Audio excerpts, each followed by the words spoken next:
Episode 1 की शुरुआत सिंह सियान से होती है, जो सियान गॉड ड्रीम के अंदर बहुत सारे डीमन से लड़ रहा होता है। तभी पीछे से कुछ डीमन अटैक करने वाले होते हैं, लेकिन होंगमिंग वहां आकर अपनी पावर से उनको मार देता है और सिंह सियान को बचा लेता है। डीमन ने वहां चारों तरफ मैजिक फॉग फैला दिया था, जिसे होंगमिंग तुरंत अपनी पावर से खत्म कर देता है। इसके बाद सियान को दिखाया जाता है, जो बाकी बचे डीमन को खत्म कर देता है। होंगमेंग ने यहाँ आकर सियान गॉडरिम को बचाने में हेल्प किया था, इसलिए सियान होंगमेंग को थैंक यू बोलता है। जिस पर होंगमेंग कहता है कि मैं तुम दोनों सुप्रीम को अपना भाई समझता हूँ, इसलिए थैंक यू की कोई जरूरत नहीं है। मुझे जैसे ही पता चला कि डीमन ने यहाँ अटैक किया है, मैं तुरंत ही आ गया। लेकिन होंगमेंग हैरान होता है कि डीमन सबसे पहले होंगमेंग गॉडरिम पर अटैक करते थे, फिर इस बार उन्होंने यहाँ पर क्यों अटैक किया। तभी अचानक से डीमन लॉर्ड पीछे से सियान और सिंह सियान पर अटैक करने आता है। यह देखते ही होंगमेंग तुरंत उसका सामना करता है और अपनी पावर से उसे खत्म कर देता है। लेकिन इस दौरान दोनों को बचाने के लिए होंगमेंग खुद बुरी तरह जख्मी हो गया था। इसके बाद होंगमेंग कहने लगता है कि सबसे पहले यहाँ अटैक करना डीमन गॉड का एक ट्रैप था। तभी पीछे से दोनों सुप्रीम होंगमेंग को स्टैब कर देते हैं और होंगमेंग और भी जख्मी हो जाता है। दोनों की इस हरकत से होंगमेंग हैरान होता है। वह दोनों को अपना भाई समझता था, फिर दोनों ने उसके साथ ऐसा क्यों किया। तब दोनों रिवील करते हैं कि वह पूरे गॉड रिल्म पर राज करना चाहते हैं, इसलिए दोनों ने उसे मार दिया और अब उसके सोल पावर की कोर भी लेने वाले हैं। फिर इसके बाद सियान होंगमेंग को और भी जख्मी कर देता है। तब होंगमेंग सिंह सियान से अपनी वाइफ को छोड़ देने के लिए रिक्वेस्ट करता है, जिस पर सियान कहता है कि हम उसे भी नहीं छोड़ने वाले हैं और साथ में तुम्हें हमेशा के लिए पुनर्जन्म का कर्ज भी देने वाले हैं। यह सुनकर होंगमेंग गुस्से में कहता है कि मैं तुम दोनों को नहीं छोड़ूंगा, लेकिन अगले ही पल सियान उसे मार देता है और अब होंगमेंग की सोल कोर बाहर आ जाती है। उसकी सोल कोर बहुत ही स्ट्रॉन्ग थी, इसलिए सिंह सियान और सियान तुरंत ही उसे पुनर्जन्म का कर्ज दे देते हैं, ताकि होंगमेंग का नामो निशान खत्म हो जाए। लेकिन होंगमेंग भी दोनों से अपना बदला लेने का प्रॉमिस करता है। अब अगले सीन में हम रुयाना को देखते हैं, जिसकी अब टैन फैमिली में शादी होने वाली है। फिर भी वह अपने बॉयफ्रेंड जियानाम से मिलने आई है। फिर इनकी बातों से पता चलता है कि असल में जियानाम और रुयाना की फैमिली टैन फैमिली को खत्म कर देना चाहती है। इसलिए रुयाना जब टैन यू के साथ प्रेयर करने जाएगी, तब इनका एक नौकर टैन फैमिली को जहर वाला वाइन पिला देगा और टैन फैमिली मारी जाएगी। लेकिन बाहर खड़ा टैन यू उनकी सारी बातें सुन लेता है और दोनों को साथ में देख लेता है। आज टैन यू को पता चल जाता है कि रुयाना उसे चीट कर रही थी और वह दुखी हो जाता है। इसके बाद जियानाम टैन यू का मजाक उड़ाने लगता है और उसकी फैमिली को बर्बाद करने के बारे में बात करने लगता है। तब टैन यू भी गुस्से में कहता है कि मेरे होते हुए कोई भी मेरी फैमिली को कुछ नहीं कर सकता।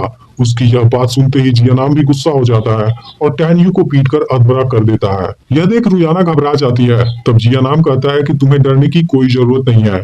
मेरे फादर अब 8वीं लेवल की स्पिरिट फीटल ड्रीम पर प्रमोट हो गए हैं और इसके ना होने से हम टैन फैमिली को और भी आसानी से खत्म कर देंगे। टैन यू बेहोश पड़ा उनकी सारी बातें सुनता है और आखिर में उसकी आंखें बंद हो जाती हैं। लेकिन तभी वहां पर होंगमेंग की सोल स्पिरिट आती है और उसकी जान बचाकर अपने पास लेकर चली जाती है। यह देख टैन यू हैरान होता है और उसके बारे में पूछता है। तब होंगमेंग की सोल स्पिरिट उसे बताती है कि असल में टैन यू होंगमेंग सुप्रीम है, जिसे सिंह सियान और सियान ने मार दिया था। लेकिन उसकी सोल स्पिरिट पावरफुल होने से दोनों उसे डिस्ट्रॉय नहीं कर सकते थे, इसलिए उन्होंने हमेशा के लिए पुनर्जन्म का कर्ज दे दिया। लेकिन अब तुम आखिरी हो, इसलिए अगर तुम मर जाओगे तब होंगमेंग की सोल पूरी तरह से खत्म हो जाएगी। लेकिन टैन यू को कुछ भी समझ में नहीं आ रहा होता है। तब होंगमेंग की सोल स्पिरिट उसकी पूरी मेमोरी रिस्टोर कर देती है, जिसके बाद टैन यू को अपने बारे में सब कुछ याद आ जाता है। इसके बाद टैन यू अपने दुनिया में होता है और अपने दुश्मनों से बदला पूरा करने का डिसाइड करता है। अब टैन यू यहाँ से जाने लगता है, तभी उसे खोजते हुए युकीन भी यहाँ आ जाती है। लेकिन इस बार जब टैन यू उसे देखता है तो समझ जाता है कि युकीन ही उसके वाइफ की पुनर्जन्म है। अब टैन यू उसके पास जाता है और उसे अपने लिए वेडिंग ड्रेस खरीदने के लिए कहता है। असल में युकीन टैन यू से बहुत प्यार करती है, लेकिन टैन यू ने युकीन से शादी करने से इनकार कर दिया है। फिर भी वह टैन यू से बहुत प्यार करती है। इसके बाद टैन यू भी प्रॉमिस करता है कि इस लाइफ में वह उसे खुद से कभी भी दूर नहीं जाने देगा। दूसरी तरफ शादी की पूरी तैयारी हो चुकी होती है और रुयाना भी वहां पर आ गई होती है, लेकिन टैन यू वहां नहीं होता और उसके पेरेंट्स घबराने लगते हैं। तभी टैन्यू वहां पर एंट्री करता है, जिसे देख रुयाना और जिया नाम हैरान हो जाते हैं। फिर टैन्यू सबके सामने रुयाना से शादी करने से इनकार कर देता है। यह सुनकर सभी लोग हैरान हो जाते हैं, क्योंकि यह चीज लियू फैमिली के लिए शर्मिंदगी की बात थी। अब रुयाना का फादर टैन्यू के फादर पर गुस्सा होने लगता है, जिसके बाद टैन्यू के फादर गुस्से में टैन्यू को पीटने जाते हैं। लेकिन फिर टैन्यू की मदर उनके सामने आ जाती है और कहती है कि कुछ भी डिसीजन लेने से पहले हमें टैन्यू की बात भी सुन लेनी चाहिए। और रुयाना का फादर वो ही समझ जाता है कि उसकी सच्चाई बाहर आने वाली है, इसलिए वह तुरंत ही टैन्यू की फैमिली को मारने की धमकी देता है और उनके सामने अपने पूरे गार्ड्स को लेकर आ जाता है। लेकिन इसमें सीतू फैमिली भी इन्वॉल्व थी, इसलिए जिया नाम का फादर तियानलुन भी टैन फैमिली के खिलाफ उतर जाता है और यहाँ का माहौल बिल्कुल एक बैटल ग्राउंड जैसा हो जाता है। इसके बाद टैन्यू सभी के सामने नौकर को वाइन पिलाता है, जिससे नौकर वहीं पर मर जाता है। फिर टैन्यू सभी को बताता है कि लियू और सीतू फैमिली मिलकर टैन्यू फैमिली को खत्म करना चाहते हैं। लेकिन इस पर बोई कहता है कि टैन्यू ने शादी कैंसिल करके उसकी बेइज्जती की है, इसलिए अब पूरी टैन फैमिली को इसका मूल्य चुकाना पड़ेगा। जिसके बाद तियानलुन भी टैन्यू की फैमिली को मारने की धमकी देने लगता है। यह देख सभी लोग हैरान होते हैं, क्योंकि तियानलुन 9वीं लेवल की स्पिरिट फिटरलिन पर है और बोई भी 8वीं लेवल की स्पिरिट फिटरलिन पर है, जिनको एक साथ रोकना टैन्यू के फादर के बस की बात नहीं थी। फिर लोग यहाँ पर मौजूद मेडिसिन मास्टर के बारे में बात करने लगते हैं, जो स्पिरिट फिटरलिन के 9वीं लेवल पर है और अगर वह चाहे तो टैन्यू की फैमिली को बचा सकते हैं। अब टैन्यू के फादर मेडिसिन मास्टर से जस्टिस मांगते हैं, लेकिन मेडिसिन मास्टर कुछ नहीं करते, क्योंकि टैन्यू ने सबके सामने लियू फैमिली की बेइज्जती की थी, जबकि उनके पास कोई भी सबूत नहीं है कि लियू और सीतू फैमिली ने उनके खिलाफ साजिश रचा था। फिर टैन्यू मेडिसिन मास्टर के सामने आता है और कहता है कि मेरे पास फीटल स्पिरिट पिल्स की प्रिस्क्रिप्शन है, जिसे आप बनाने की काफी समय से कोशिश कर रहे हैं। यह सुनते ही मेडिसिन मास्टर टैन्यू के पास आकर उसकी प्रिस्क्रिप्शन मांगने लगते हैं। तब टैन्यू कहता है कि मैं फीटल स्पिरिट पिल्स का प्रिस्क्रिप्शन आपको दे दूंगा, लेकिन इसके बदले में आपको 1 महीने तक मेरी फैमिली को प्रोटेक्ट करना होगा। फिर मेडिसिन मास्टर जैसे ही टैन्यू की कंडीशन मान जाते हैं, टैन्यू वह प्रिस्क्रिप्शन उनको दे देता है। टैन्यू का दिया हुआ प्रिस्क्रिप्शन बिल्कुल करेक्ट था और मेडिसिन मास्टर 1 महीने तक टैन्यू की फैमिली को प्रोटेक्ट करने का प्रॉमिस देते हैं। यह देख सभी लोग हैरान हो जाते हैं, क्योंकि फीटल स्पिरिट पिल्स का प्रिस्क्रिप्शन खोजना आसान नहीं था।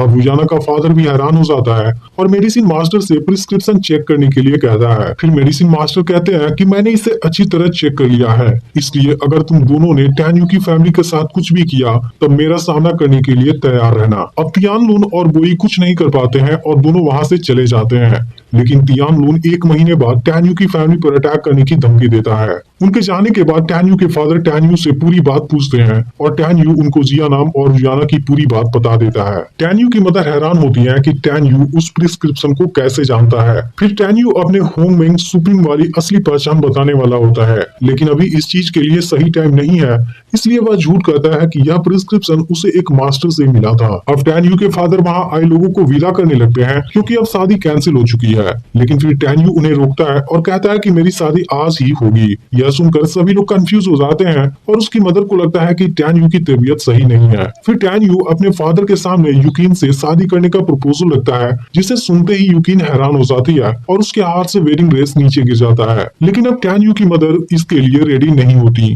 क्योंकि उन्होंने पहले युकिन से ही उसकी शादी कराने की पूरी कोशिश की थी, लेकिन उस समय टैन्यू ने मना कर दिया था। तब टैन्यू अपनी मदर से कहता है कि मैं सच में युकिन से बहुत प्यार करता हूँ। इसके बाद टैन्यू की मदर उसकी बात मान जाती है, लेकिन अपनी डिसीजन से पहले वह युकिन का डिसीजन पूछना चाहती है। तब टैन्यू युकिन के पास जाता है और कहता है कि अगर आज यह सब नहीं हुआ होता, फिर भी मैं रुयाना से शादी नहीं करने वाला था, क्योंकि अब मुझे पता चल गया है कि मैं जिससे प्यार करता हूँ वह रुयाना नहीं तुम हो। उसकी यह बातें सुनकर युकिन इमोशनल हो जाती है और कहती है कि मैं अभी भी तुमसे बहुत प्यार करती हूँ, लेकिन मैं नहीं जानती कि तुम कितने सिंसियर हो। तब टैन्यू उसे वेडिंग ड्रेस के बारे में बताता है, जिसे टैन्यू ने युकिन से खरीदने को कहा था। यह देख युकिन को टैन्यू पर पूरा यकीन हो जाता है और वह उसके गले लग जाती है। फिर टैन्यू उसे शादी के लिए पूछता है और युकिन उसे हाँ कर देती है। अब इसके कुछ समय बाद शादी शुरू होती है और दोनों जैसे ही प्रेयर करने जाते हैं, कोई अपनी पावर से टैन्यू को दूर फेंक देता है। यह देख टैन्यू के फादर गुस्सा हो जाते हैं, लेकिन फिर जैसे ही वह आदमी सामने आता है, टैन्यू के फादर उसके सामने घुटनों पर आ जाते हैं।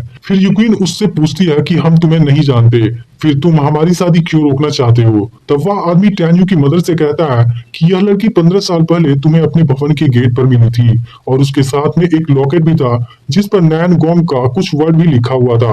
यह सुनकर टैन्यू की मदर हैरानी से पूछती है कि तुम्हें यह सब कैसे पता? फिर वह आदमी नीचे आकर यूकिन के सामने झुक जाता है और कहता है कि मैं सर्वेंट डुयान हूँ और आपकी मदर ने मुझे आपको लेने भेजा है। लेकिन यूकिन अब उसके साथ जाने से मना कर देती है। तब डुयान कहता है कि मैं ऐसा नहीं कर सकता, आपके सामने टैन्यू की कोई औकात नहीं है। तब यह सुनकर यूकिन गुस्से में डुयान को वहां से चले जाने के लिए बोलती है, लेकिन डुयान उसे अपने साथ लेकर जाने लगता है क्योंकि यूकिन की मदर ने उसे यूकिन को अपने साथ लाने का ऑर्डर दिया था। इसके बाद टैन्यू उसे रोकने जाता है, लेकिन डुयान उसे अपनी पावर से तड़पाने लगता है और कहता है कि जब हुआंग फू का प्रिंस भी यूकिन से शादी करने के काबिल नहीं है तब तुम क्या चीज हो। इसके बाद डुयान टैन्यू को मारने जाता है, लेकिन तभी यूकिन डुयान से सुसाइड करने की धमकी देती है और टैन्यू को छोड़ने के लिए कहती है। इसका अगला पार्ट भी बहुत जल्द अपलोड होने वाला है, जिसे देखने के लिए चैनल को सब्सक्राइब करके नोटिफिकेशन को ऑल पर सेट कर लेना।